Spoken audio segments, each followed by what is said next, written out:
2026 na. AI, automation, digital tools.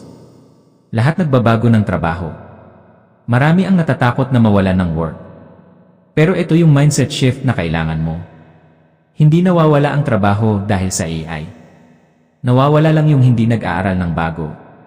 Kaya ngayon pa lang, mag-invest ka sa sarili mo.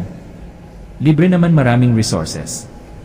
YouTube, Google Skillshop, TESDA Online, Coursera free courses, ChatGPT tutorials, Canva lessons, matuto ng basic AI prompting, digital marketing, graphic design, data entry sa AI tools, o kahit content creation.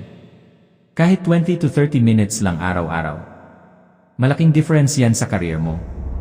Yung skill na natutunan mo ngayon, yun ang magiging edge mo sa mas magandang opportunity, mas mataas na sweldo, o remote work. Huwag kang matakot sa change. Maging parte ka ng change. Level up na!